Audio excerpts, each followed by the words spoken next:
današnji evangelij zapisal evangelist Janez. To je 4. evangelij po vrsti v Svetem pismu in Janez piše po Jezusovem delovanju vedno s poudarkom, da Jezusa postavi kot Boga, kot človeka, zato so že njegovi rojaki vedeli, ampak vedno govori o Jezusu kot o Božjem sinu, kot pravem Bogu. In tudi ta evangelij je v tej smeri naravnan. To je hiša mojega očeta, pravi za tempelj. In če pogledamo Jezusov značaj ali pa pristop do ljudi, tak pristop, ki je tu zapisan, mislim, da je samo enkrat. Ponovadi je Jezus čuteč s človekom. Prizanesljiv, blag, še posebej s preprostim človekom. Danes pa ta stvar, če bi jo videli v živo, ne bi prav nežno potekala po tišini, ampak verjetno kar z eno povzdignjeno besedo, pa s silo, ker izgnati iz templja, to ni lepo povabilo, če bi se morda zdaj počasi odmaknili. To je bila ihta. In to ihto in moč so v tistem času kar mnogi na tiho pričakovali od Jezusa. Seveda ne do njih, ampak do tistih, ki so jih stiskali, to so bili Rimljani. Kdaj se bo Jezus končno svojo močjo, če pravi, da je Božji sin, dvignil in nagnal te naše zatiralce? To se ni zgodilo, v templju pa se je zgodilo in nagnal te okupatorje, ampak navadne, preproste ljudi, ki so tam trgovali, prodajali, menjali denar in je potekala res tržnica. Tempelj je bil že za Jude prostor pred stavbo. Zato so ga imeli razdeljeno v 3 področja. Pred stavbo je bila tempeljska ploščad, tam se je to zgodilo, kar smo slišali. Bile so živali za daritev, ljudje, ki so prišli, nekateri so šele tam kupili žival, dali duhovnikom, ki so to daritveno žival odpeljali v notranji del, ki je bilo pa sveto. Zunanji del je bil za vse ljudi, kraj srečevanja, pogovora, tudi molitve, tukaj pa trgovanja in tudi barantanja. Pri teh stvarih lahko prihaja tudi do kakšnih izkoriščanj ali pa goljufij, pa pustimo te stvari, ampak to je bil že prostor templja. In Jezus je čutil na tem prostoru, ni vseeno, kaj se dogaja. Pa je pred svetim. Notri je bil pa daritveni oltar, duhovniki, ko so dobili dar od ljudi, odnesli te darove in darovali. Danes bi rekli, tam so zažigali. Še naprej bil še en prostor. Tisti je bil pa prostor, kjer je bila skrinja zaveze za zagrinjalom, kjer se niti upari niso pogledali na skrinjo, kjer je bilo presveto. Če bi na hitro našo cerkev tako v primerjavi s templjem predstavili, bi bil ta prostor, kjer ste vi zbrani, tempeljska ploščad. Tukaj prihajate vsako nedeljo, za vsako sveto mašo, tukaj prostor srečevanja, se srečate levo, desno, nekateri dostikrat sedite z istimi sosedi v klopi, tako rečem. Tukaj je kraj molitve, pozdravite človeka. Potem je pa tu, kjer se daruje svet prostor. Svet prostor, kjer je duhovnik, pomočniki pri sveti maši, tabernakelj pa presveto. So vratca, tam je pa Bog. To je lahko primerjava naše cerkve s takratnim templjem. Zanimivo je razlaga, nedavno sem jo slišal, kakšen odnos so imeli do presvetega. ker je bil duhovnik z molitvijo in žrebom izbran, da lahko stopi samo za največje praznike za zagrinjalo, kjer je presveto.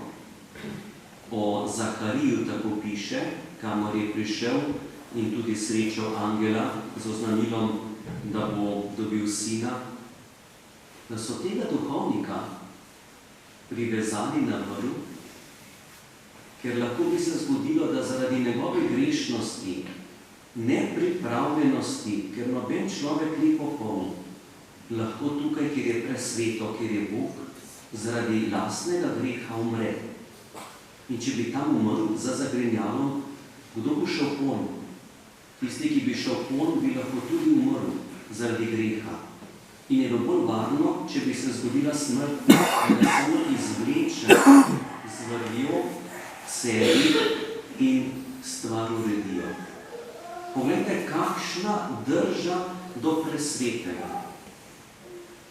Ampak zunaj pred templjem, tam pa vse, od tržnice, menjavcev denarja, kako se neka stvar izgublja, pa je tudi prostor, kjer ni vseeno, kaj se dogaja. In sem pomislil, da v času, ki ga mi živimo, se lahko pojavi podoben občutek in za nekatere stvari lahko tako rečemo malo na tiho, sej to pa ni tako hudo. Pač sej ni pravilno, ampak ni pa tako težka stvar. Pa tudi veliko ljudi tako živi na ta način, potem pa res ni tak prestopek.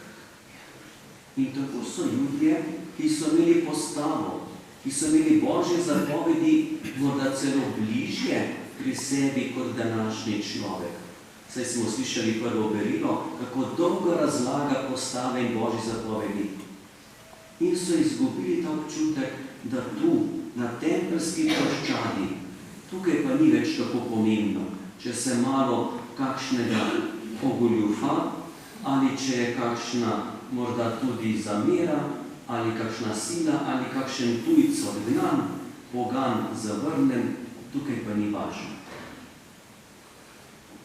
Potem pa Jezus pravi, podrite ta tempelj. Tukaj je bila tako izmotna mišljenja, ko so mislili za stavbo, ampak je mislil za svoje telo. V 3 dni ga bom postavil. Ali niso tudi naša telesa, tako pravi Sveto pismo, templji Svetega Duha? Če sem dal primerjavo naše cerkve, kakšen je tempelj, bi lahko tudi za naše telo ali za človeka v celoti, krajši tako rečem, dali primerjavo. Ta tempeljska ploščad, to, kar se vidi na zunaj, kar je takoj opazno, to je naše telo. S telesom nas opazijo, nas vidijo. Ampak sveti prostor, to je naša duša, to je pa naše mišljenje, to je pa to, kar mi čutimo in želimo. To je tudi naš odnos do bližnjega. Lahko je dober, lahko je tudi okrhan. To je tudi naša molitev, s katero oblikujemo odnos do Boga. Kaj vse je v naših mislih, v naših čutenjih, krepenjenih, naši prihodnosti? Kaj vse bi radi? To je tisti del, ki pa ni viden človeku. Če vas nekdo vidi, ne bo vedel, kaj mislite, kaj si želite in pričakujete, razen, če boste odprli prostor iz tega zunanjega v vašo notranjost. To je pa človeška beseda. To je pa odkritje nekega čutenja ali pa misli. Takrat nekdo stopi v svet prostor. Še globje v nas pa je presveto. To je pa Božji duh. To je pa tisti duh, ki nas oživlja. To je pa prostor, ki je Bog navzoč. Človek ima telo, ima dušo in duha. Lahko pa se zgodi, da prav v ta prostor, ki ga nihče ne vidi, ne prepozna, vstopi greh. Takrat pa ni več v presvetem Bog, ampak hudič. V kolikšni meri samo Bog ve. Ampak to se ne vidi. Ampak duh človeka vodi človeško dušo, vodi naše misli ali pa oblikujemo naše čutenje. In to, kar človek čuti, razmišlja, želi, to se pokaže v našem telesu, na zunaj. Pa vendar, ali lahko človek naredi kaj dobrega brez telesa? Kako naj nekomu dam prijetno, dobro, lepo besedo, če nimam telesa? Kako naj nekomu pomagam? Ali pa sem v njegovi bližini, če ni telesa? Vse se odraža s to zunanjostjo. Ampak ta zunanjost se črpa iz naše notranjosti. Ali ni ta Božja beseda, ko Jezus vzame bič in očisti zunanjost, znamenje, da bi tudi v našem življenju Bog imel tisto mesto, ki je res pravo, v našem duhu. Zelo drzno vprašanje je, kaj je tisti bič, ki bi bil potreben zame, da bi se očistila zunanjost, pa tudi očistila notranjost. Je kar težka beseda, če rečem, kaj je tisti bič. Ta stvar zaboli, mi je kruta. In ko sem razmišljal, kaj je tisti bič za moj tempelj, ki ga imam, mi prihaja na misel, da je ta Božji bič, Božje usmiljenje. To je usmiljenje Boga. Samo usmiljenje Boga čisti mojo dušo. In če priznam pred Bogom, kaj se vse noter enih golobov, ovac naselilo, v prispodobi govorimo. Koliko preračunljivosti v menjavanju denarja. In kaj se splača in ne splača. Kaj je vredno, pa ni vredno. Samo v Božjem usmiljenju, ko prosim Boga, Gospod, glej, tole pa ni. Ni na prave mesto, ni urejeno. Božje usmiljenje naredi človeka svetega. Če človek dopusti, da vstopi Bog v njegovo življenje. In postni čas nas vabi, da bi v tej zunanjosti tempeljske ploščadi bila tudi postna odpoved.